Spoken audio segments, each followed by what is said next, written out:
Okay, this is Dane. I am at, I guess this is going to air much later, but we are at the Sedona Bike Fest, and we got the inside line on the newest bike that Rocky Mountain is delivering.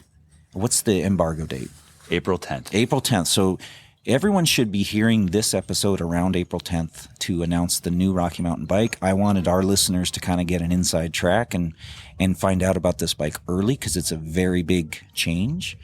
So this won't air until the embargo lifts. So we are at the Mountain Bike Festival, and we just finished up a recording about the new Instinct. And so we're doing this separate so that we can kind of let all our listeners know about something that's brand new before everybody else does. Well, it'll be the same time. Yeah. And honestly, it'll drop probably at whatever midnight the night before, 12:01. So by then we'll be in daylight savings. Yeah, how does that work? So that technically it's 7 a.m. Pacific time on April 10th. Okay. Which would be 7 a.m.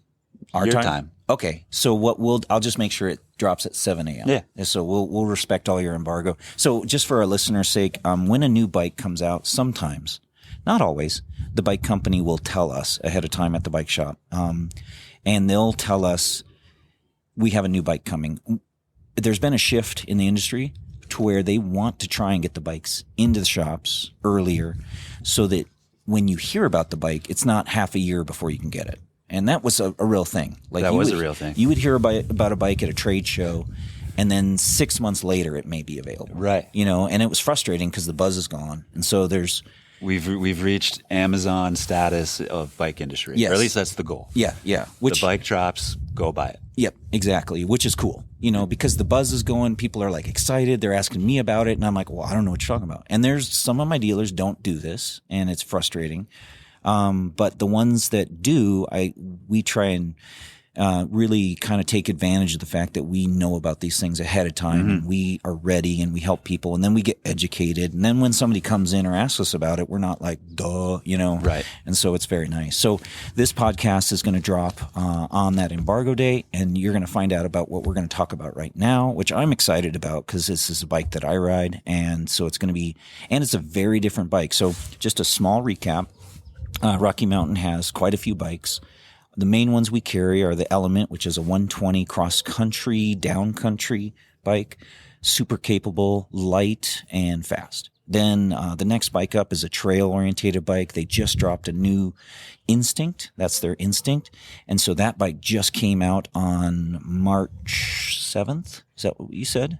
Yes. March 7th. So that one's new, and that's got the penalty box, which we talked about in the last episode at the Sedona Fest. And carbon and aluminum, lots of options, trail-orientated 150, 140. Correct. Okay, trail bike. And then there's the bike I ride, which mine's modified, so I will tell you what my settings are, but I don't know what the stock ones are anymore. 170, 165, does that sound right? Is my current altitude, is that right? What's stock?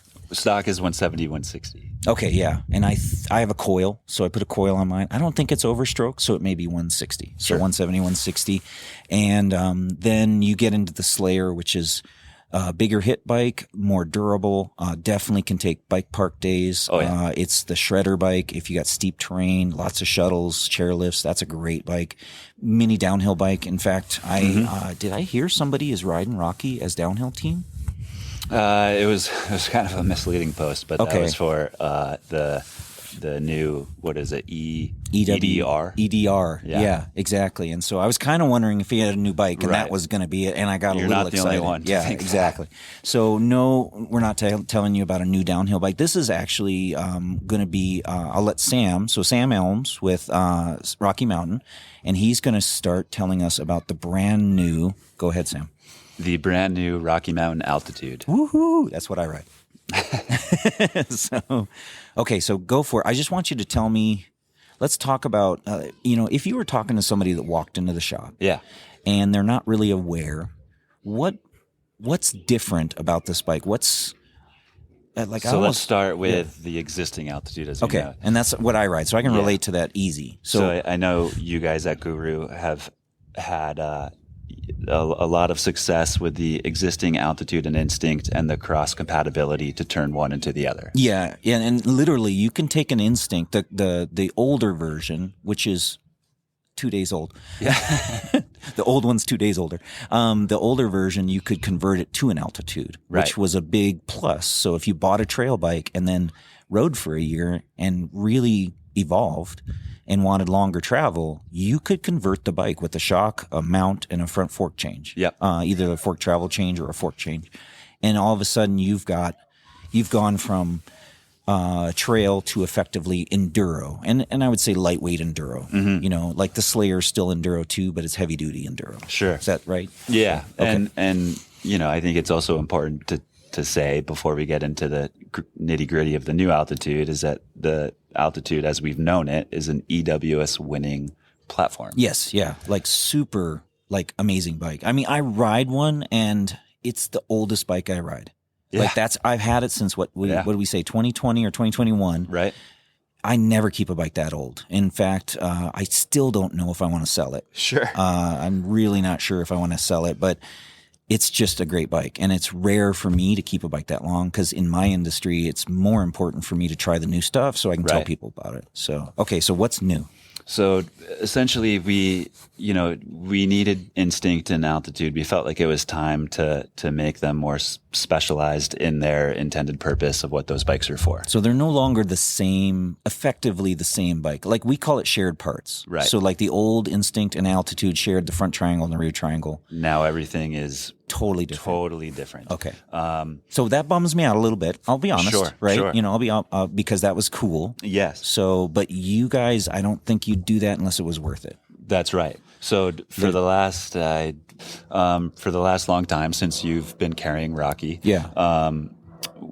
our suspension platform is Smooth Link. Smooth and so I, as a layman suspension guy, I lump everything into one thing. So I call that horse link, correct, or FSR. I don't like that term, but I don't like that term either. No, nobody likes that term. But basically, it's a rear. So the way I explain it to people is it's basically a vertical wheel path, as much as vertical as possible, and achieving that kind of like an A-arm in a car. Yeah. And as the rear wheel axle moves up, it can stay vertical, and they achieve that with it's very specific in the patent, was a forward of the front derailleur, lower than the derailleur pivot. And so for people, what that means is if you mount, okay, and I'm a little rabbit hole. If you mount that on your chainstay, if there's a pivot at the front of the bike and then the chainstay runs to the back wheel, if the back wheel is mounted to that same piece of metal, that is effectively a single pivot bike. Mm-hmm. Now, if you separate where the derailleur and the axle are mounted from that piece, then you're getting into this horse link kind of idea. And that allows for, instead of moving, when you have a single pivot, you have a wheel arc that is an arc. It's literally rotating around a center access point. And then you have to really what you'll do is you'll make complicated systems that try and calm it down. And those are walking bar linkages that come up from the back of the bike. And you'll see a pivot on the top that's basically above the axle affixed to the seat stay. And then that piece will run up to the seat stay and usually interface with some sort of rocker link. I have lost so many people right now. So like nobody's listening. But so basically this rocker link effectively then the engineers can design it to basically move the shock. I used to say articulate and Josh got on me. But it used to, it moves the shock in a way, and then you can change things to change the leverage and stuff.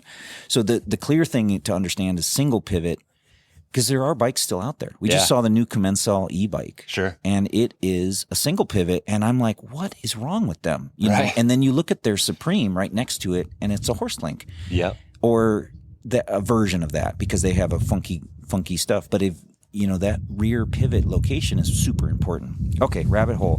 Now back to the new altitude. So, going back to Smooth Link, which is Rocky's iteration of I said all of that just because you said Smooth Link. What Rocky's DNA is in the North Shore of British Columbia. that is extremely janky, rowdy, steep, off camber, Roots, rocks, nasty. you name it. Yep. I mean, truly, if you can excel riding there, you can excel riding anywhere. Yeah. The benefits of a horse link, smooth link bike in that terrain is that you get a phenomenal amount of traction. Combined with that traction, you get you get the traction because it's an active suspension design. Okay. And that just means that it's tracking the ground as much as it can. It's not being isolated by something else. Right. So like when you pedal, it's not, your pedaling doesn't force it to not work. Totally. Okay. Totally. All right. We're just, like as far as, it's also a very predictable suspension design. So it's easy for people to just feel how it's going to work and behave. And it's really easy to adapt to. And that's been, the existing element, altitude slayer, that's been in the DNA for Rocky for some time. We've known, and I say we, and my biggest disclaimer here is that I'm not an engineer. Okay. That's okay. Neither am I. But with this new altitude project, we wanted to come out with something from the ground up. Okay. And that includes our smooth link suspension design. So that got shelved.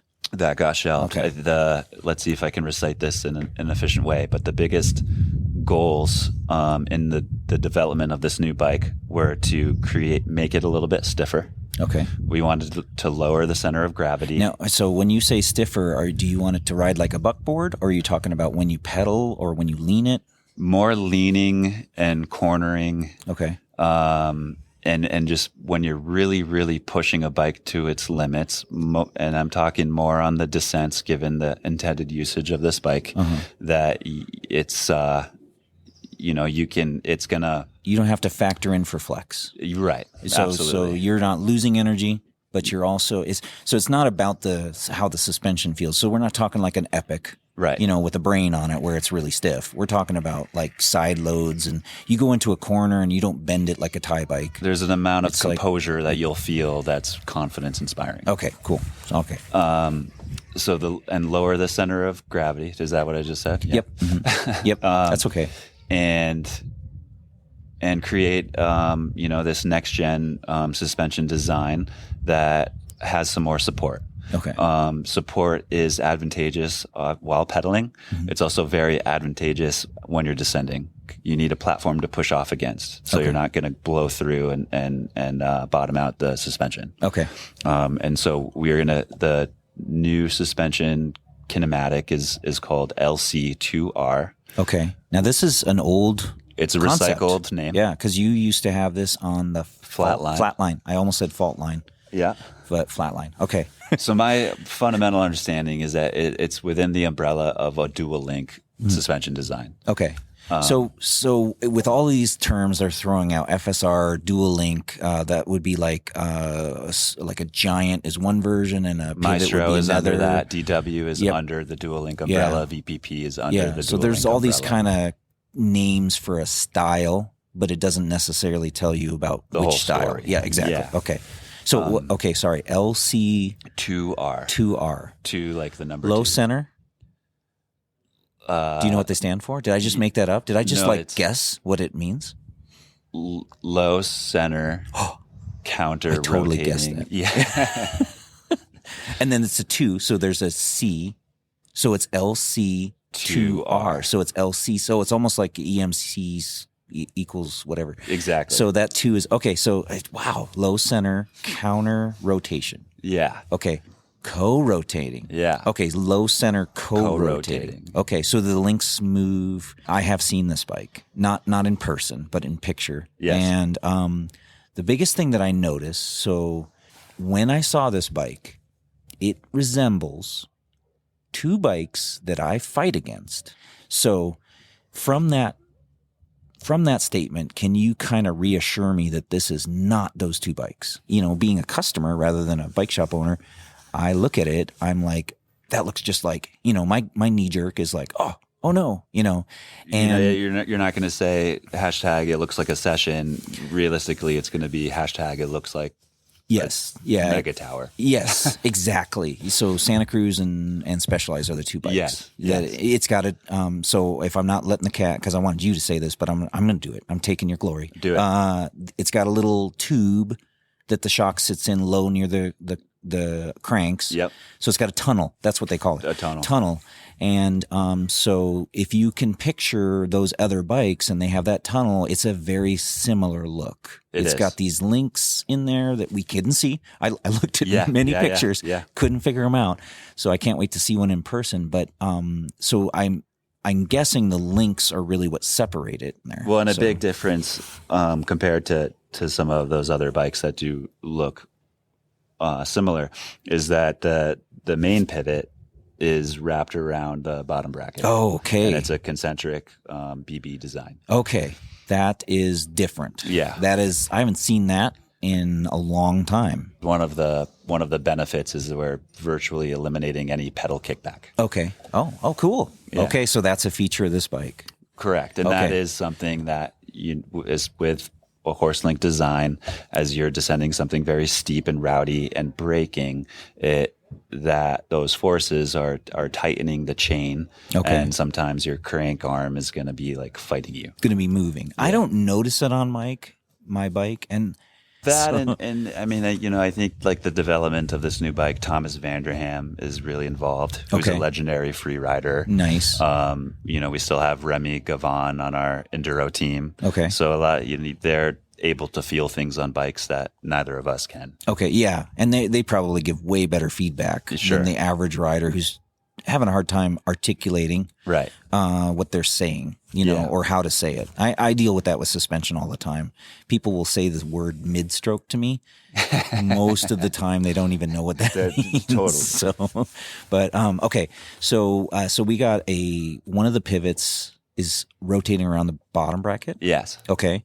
Is there a lot of machinery going on?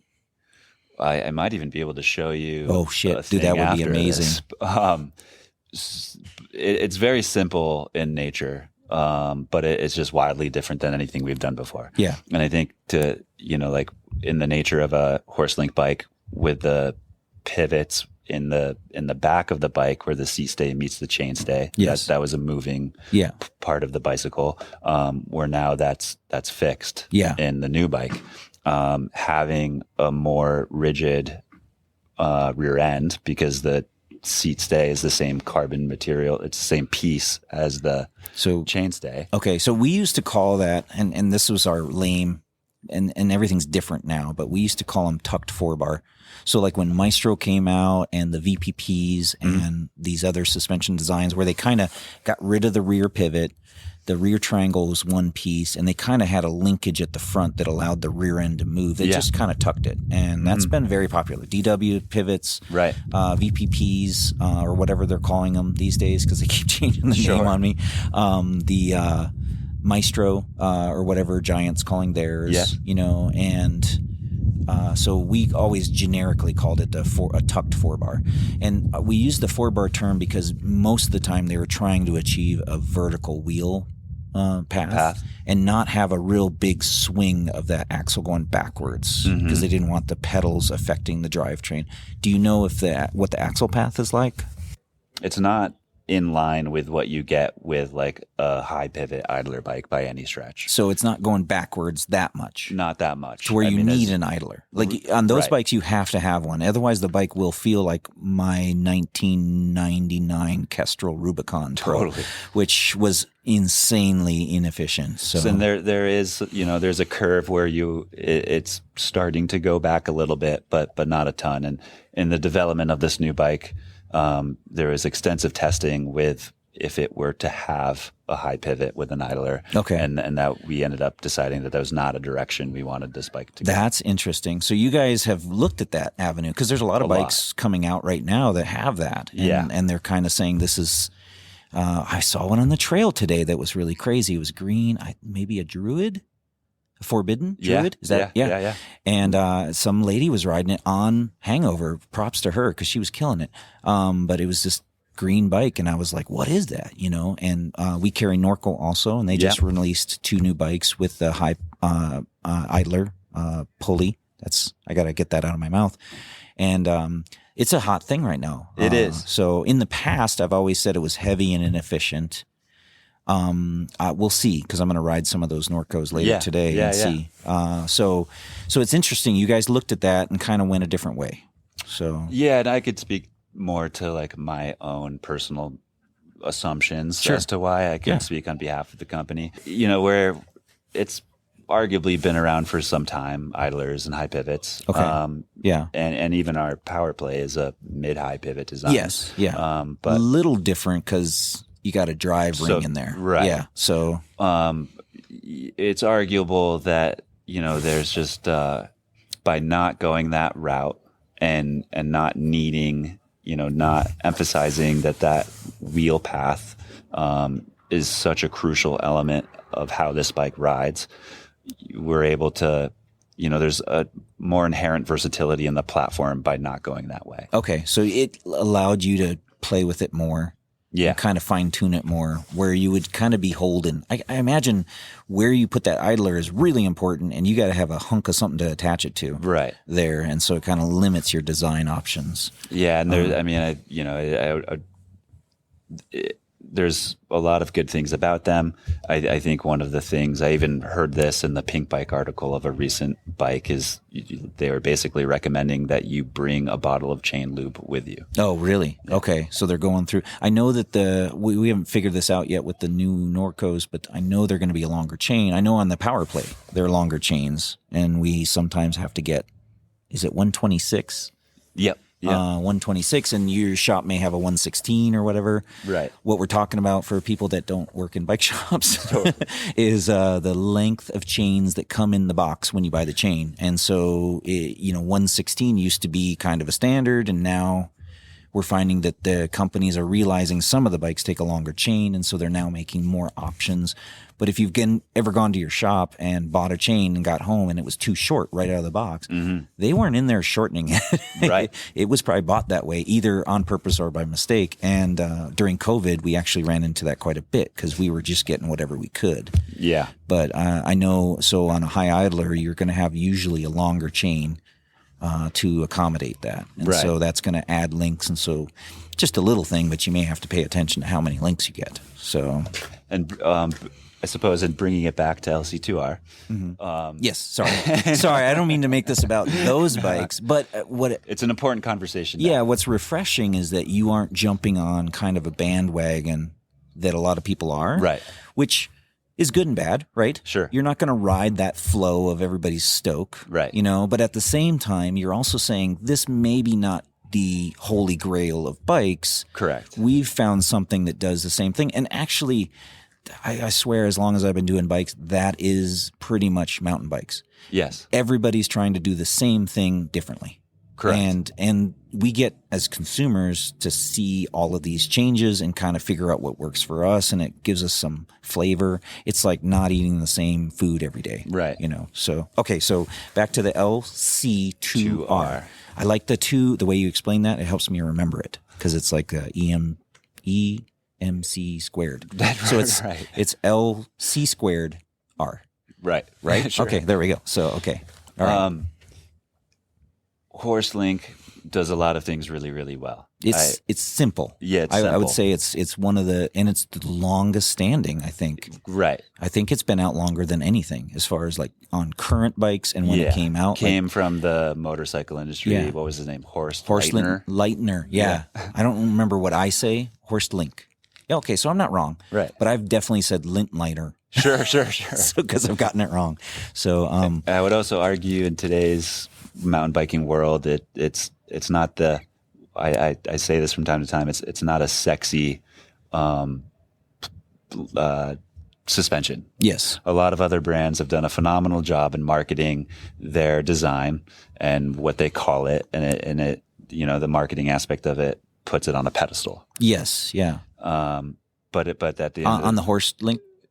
Yes. Okay. Yeah. They've kind of hung their hat on the whole design. Right. So, but that's changing. I've noticed with a bunch of brands that have done it.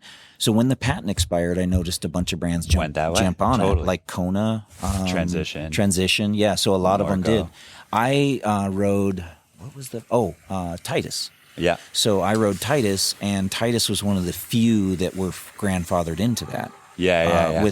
They had to put a sticker on when the patent was bought by the Big S, but they didn't have to pay them.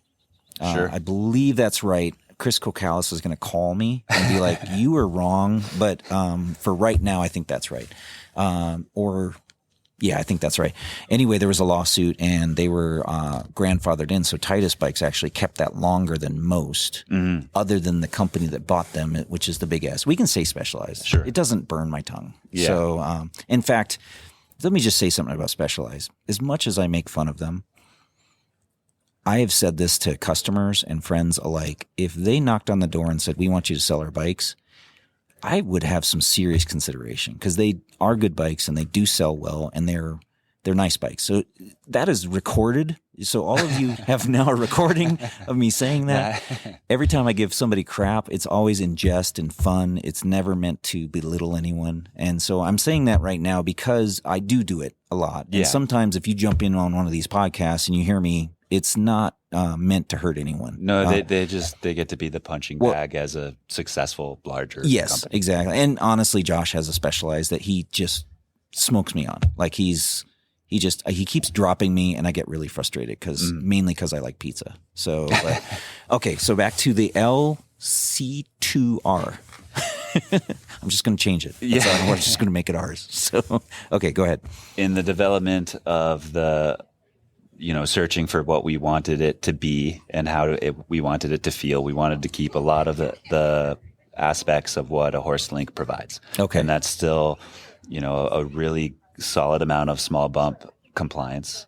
Smooth bike. It's very smooth. Okay. And still having active suspension when you need it to be active, which is a lot of the time. Yes. I mean, some people, I think, they'll hear active suspension and associate that with bob. Suspension bob. Absolutely. Like I've used it in the shop. If it's too active, it robs you of energy. So how does this thing pedal? We wanted to keep the suppleness, the activeness, but the dual link design of the LC2R gives it more platform.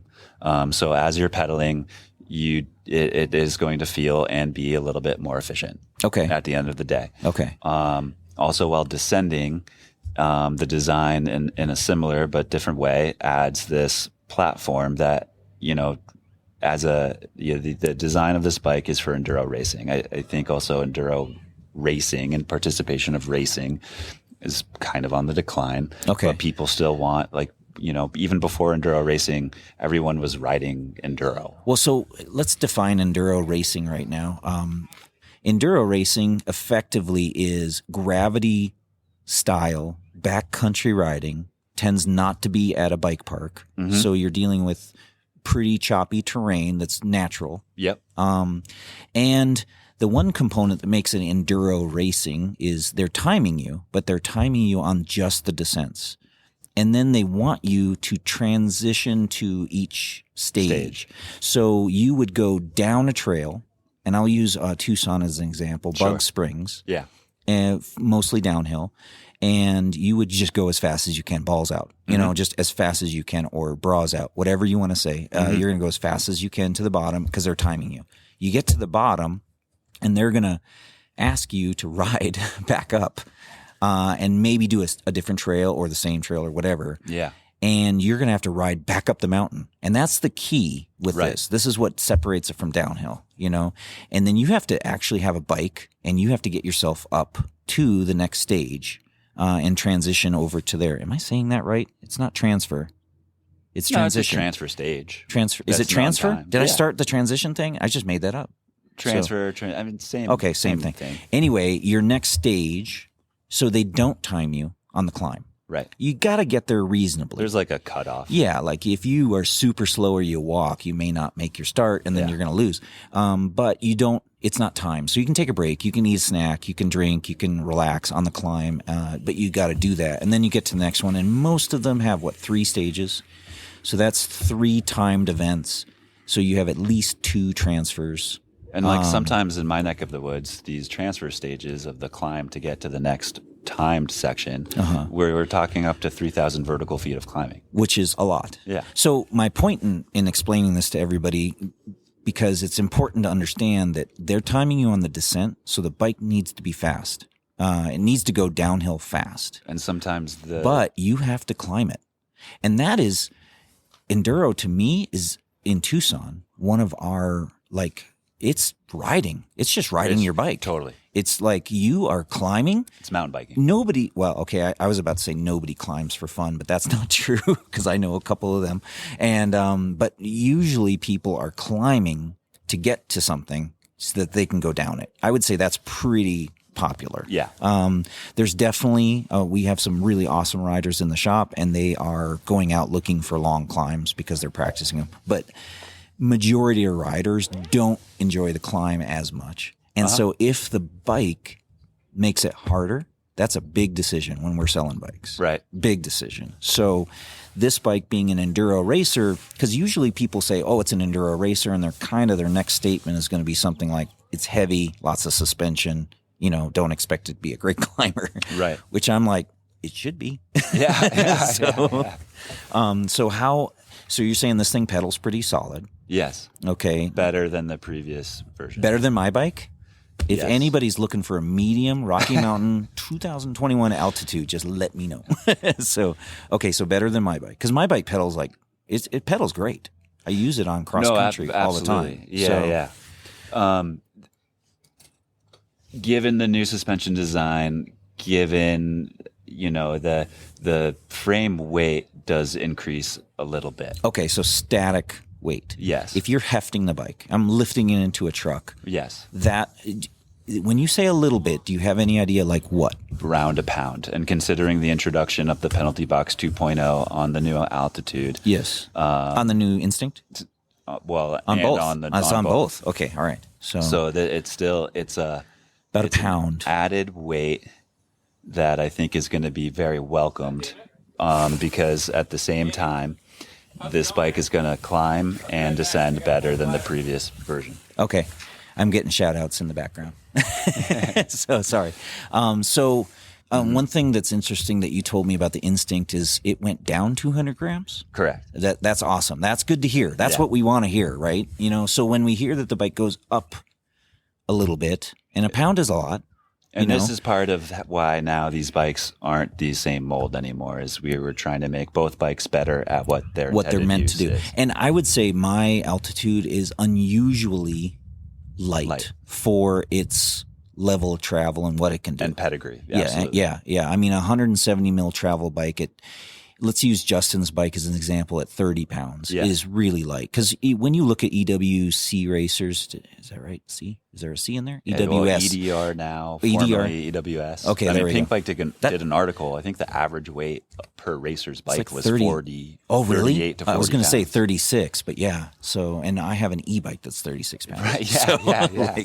So we're talking a bike that, top shelf, maybe 30 to 35 pounds in that range. Yes. And then lower end may creep up to what the EWS riders are riding. Sure. So we're not talking about a heavy bike. And we're talking about something. Now, here's the thing. I did ask you this, so I know the answer already. Is it faster? Yes. Did I make that up? A little bit. Okay. All right. Tell me what I... Well, the bike hasn't I heard been- what I wanted to hear. So the bike hasn't raced anything official yet. So we got a better platform for pedaling, better efficiency, better suspension movement, a little bit more weight. Mm-hmm. Is that about right? Yeah. Okay. All right. And so, and then we got a penalty box only on the carbon. Only on the carbon. It's going to have an aluminum version. It's going to, yep. So I like that. I actually prefer carbon. I'll tell you right now, I'm a weight weenie and I like lighter bikes. There'll be an A30, A50, and A70. The reason I like aluminum is it allows people to get into just a kick-ass bike cheaper. And we have a brand or two in the shop that don't make aluminum.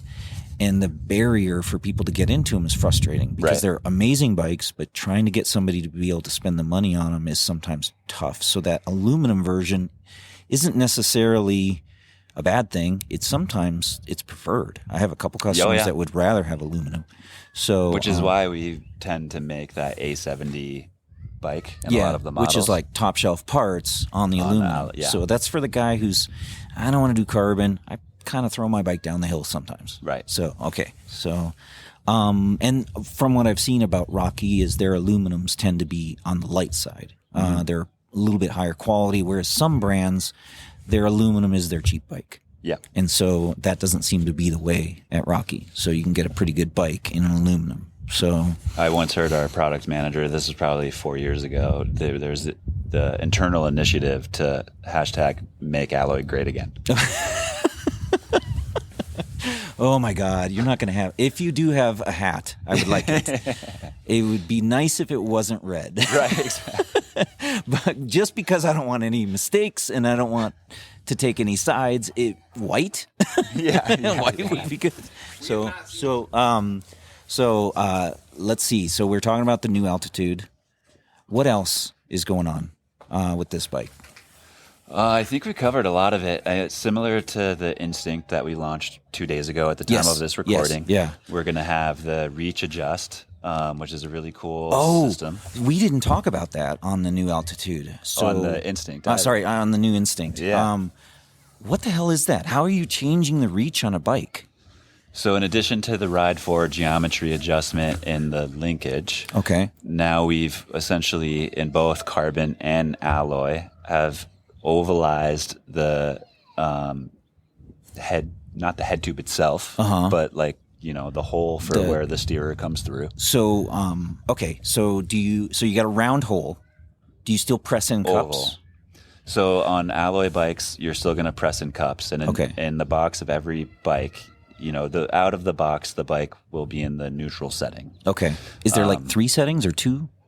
Technically 3. Technically 3. Okay. So you've got your neutral setting where the bike is going to come, and then in the alloy models, it is pressed in. So you would have to pop out those cups. Okay. And then you're able to add or subtract 5 millimeters of reach by installing an offset cup both on the top and the bottom. And this isn't changing the head angle. It's not. Just moving it forward or moving it backwards. Back, yes. Oh, it's awesome. That is so cool. There's a huge theme with Rocky Mountain bicycles where, there's a lot of adjustability to be had. And by adding this adjustable reach system, we're just adding to that customization that the rider can have. Okay. Which is honestly one of the best selling features. As a dealer who sells these bikes, the best asset that I've had is being able to just make the bike fit the rider, and not make the rider fit the bike, right.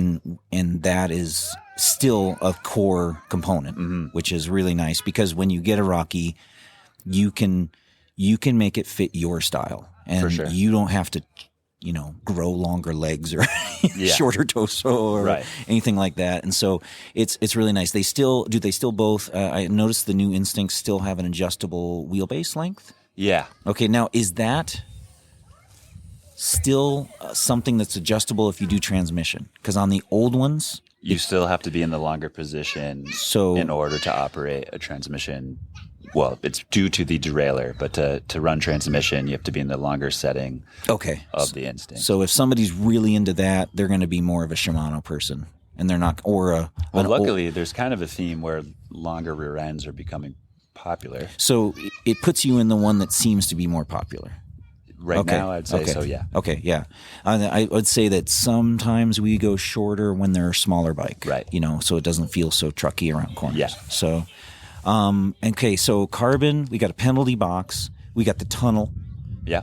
And now, is there any kind of restrictions? Can you run a coil? Is it air? It's an altitude, so I would think that you can run both. But. Yeah, there's a C70 coil version, which is coil spec'd out of the box. Nice. I want to say the A70 is also coil. Okay.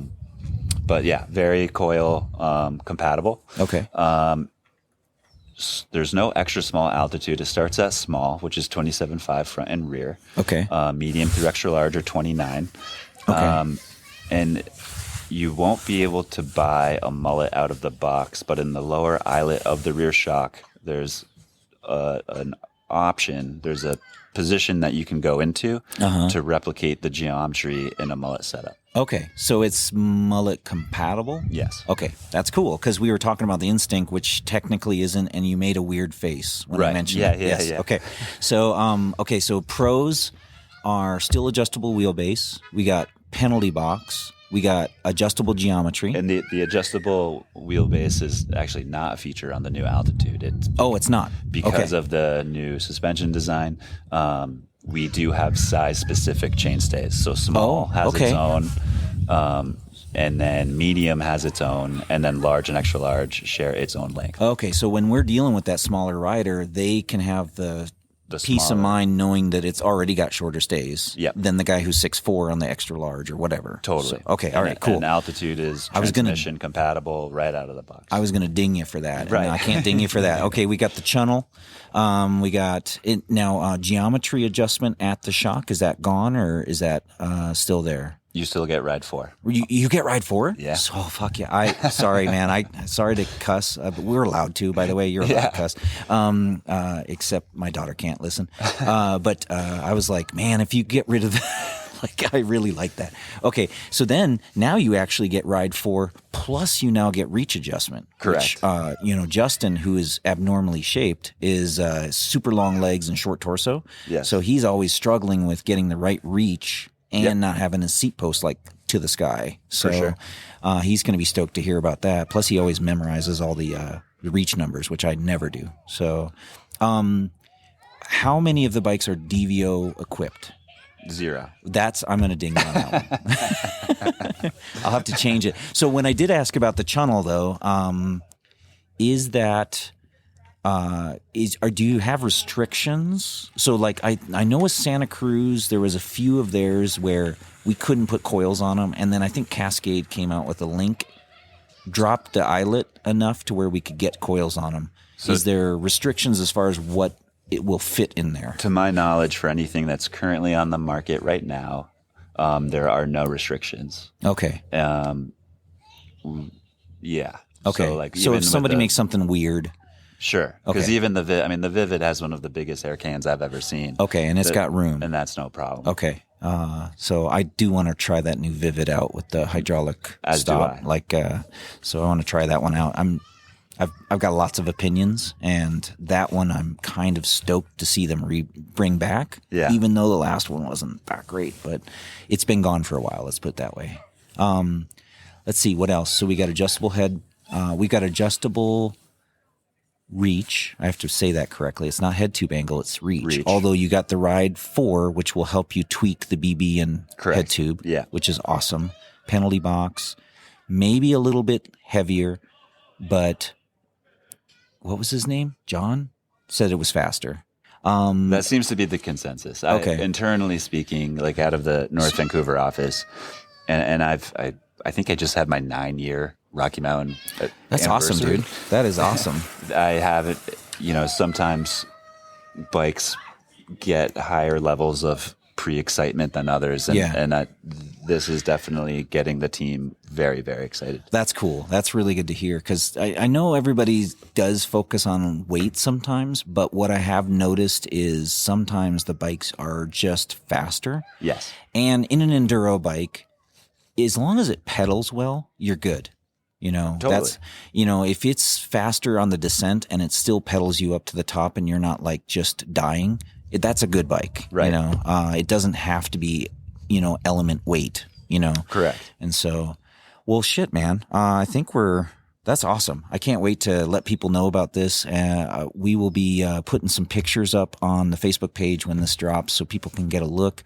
Hopefully we'll have some of these in the shop by the time this drops or close to it. I know that's your goal. Mm-hmm. And so other than that, man, I really appreciate your time today. You took a big chunk out to talk to us, and I really appreciate that. Absolutely. All right, man. My I'm going pleasure. to fiddle with my phone again and figure out how to turn this system on.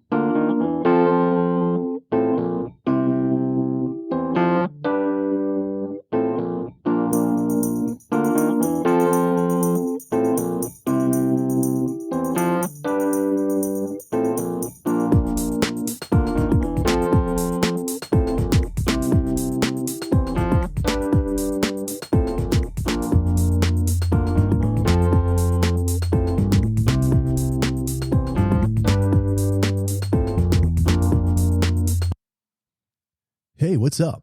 This is Josh from the Mountain Cog podcast. You got questions, comments, or feedback? Well, we'd love to hear from you. Shoot us an email. You can send it to mountaincog@gmail.com. Digging the show? There's a couple things you could do to help us out. First, you could tell your friends about Mountain Cog. And also, it would be great if you'd give us a good rating and review over at Apple Podcasts or Spotify or wherever you listen. We appreciate y'all. Go ride. Keep the rubber side down.